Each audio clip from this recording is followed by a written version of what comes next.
Okay, we have Shemar, and he is ready for questions. We'll start over here in the back.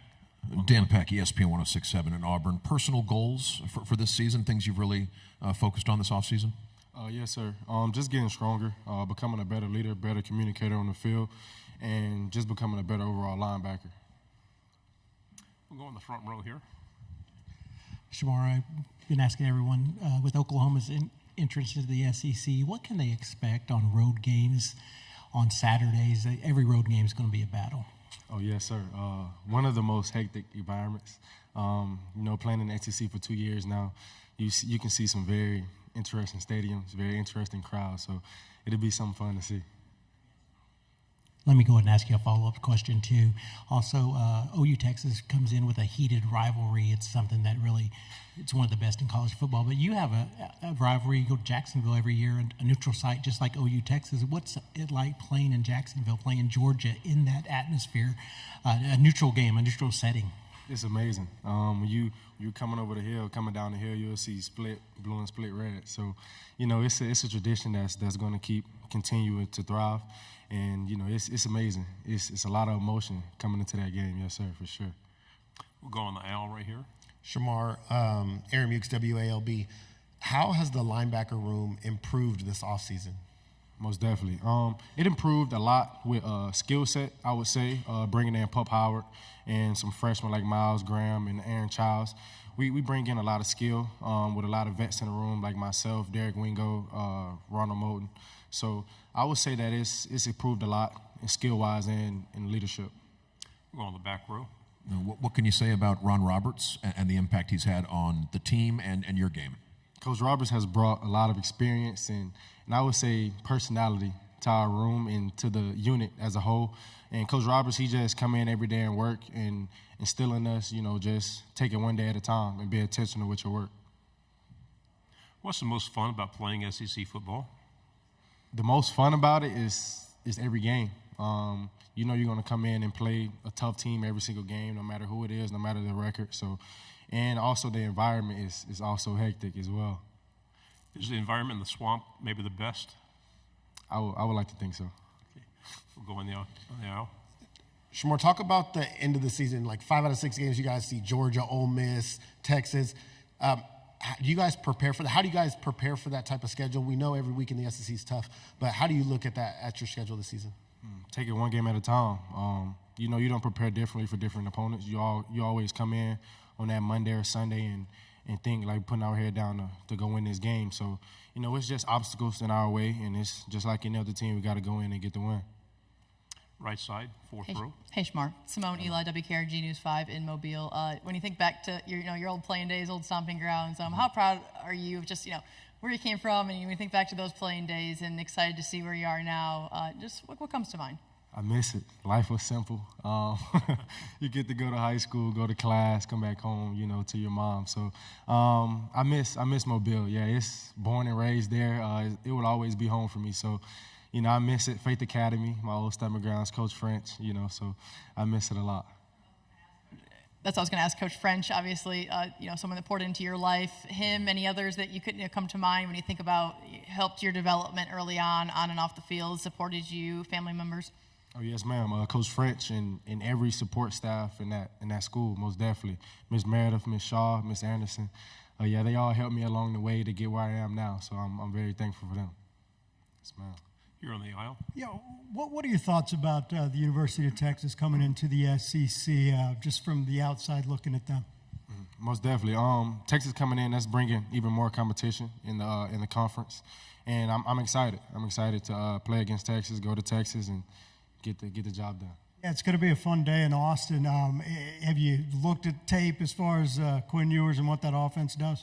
No, sir, not that far down the line yet, but there has been talks about it and their style of offense as well. We'll go in the back. Shemar, who's a name or two on the Florida defense people might not know right now, but you think by the end of the season they'll have broken through and proven themselves? Yes, sir. Greg Smith, a freshman that came in. Jameer Grimsley, another freshman. DJ Douglas from Alabama guy. Charquez Bridges, transfer from Oregon. Those are some names that we have in household right now that I believe is going to make a big splash this year. On the aisle. from a defensive standpoint, what have you seen from DJ Lagway, the freshman coming in, that has impressed you? Most definitely. He has a big arm. He can sling it, 60, 70 yards. And I'll say that DJ, he comes in ready to learn. I mean, he's always with Graham in the playbook, on the field, going through certain progressions, drops. So I feel like DJ's, he's going to be pretty good in the upcoming years. On the left. We talked to Keenan, the Tennessee linebacker, yesterday, and he missed most of the season with an injury but stayed really involved. You missed a couple games last year with an injury. What were some things you were doing despite being injured to stay involved with the team, stay ready, stay mentally prepared? Staying close with the team. Injuries, it can sometimes draw guys away from the team. And I believe that some guys may consume themselves of too much of football, that's what they become. So I'll say just staying around the team, encouraging the guys each and every week, each and every opponent that we may have. So I'll say that, yes, sir. On the left, standing up. Hey, Brian Holland, WVLA in Baton Rouge. Every rivalry is different, right? Like, if you had to describe to someone who's never been, LSU in Florida, that environment, those fans, how would you describe it? Crazy. From the pregame to the first quarter through the fourth quarter, it's constant yelling, constant chirping from each side. The fans, like it's an environment that you just can't describe in words, I would say. Yes, sir.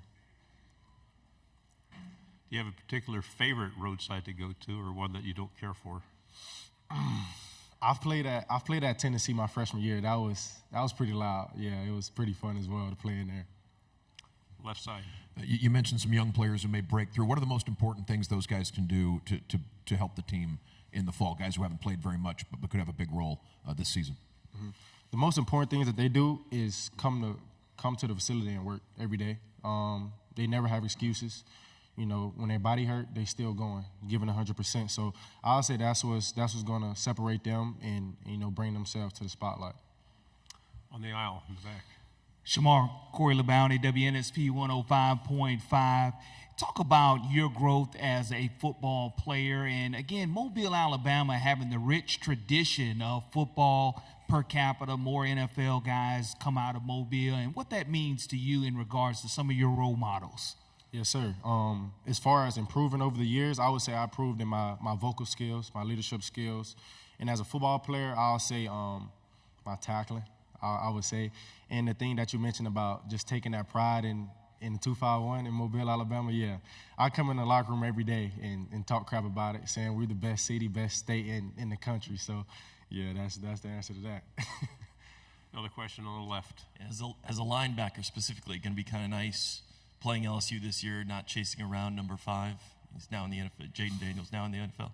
Mm-hmm. May you ask that question again? I'm sorry. Going to be kind of nice. You don't have to chase around a scrambling quarterback like Jaden Daniels. Yeah. 600 yards of offense last year. Gave us a hard time last year. I unfortunately didn't play in that game, but yeah, he gave us a hard time. Yeah.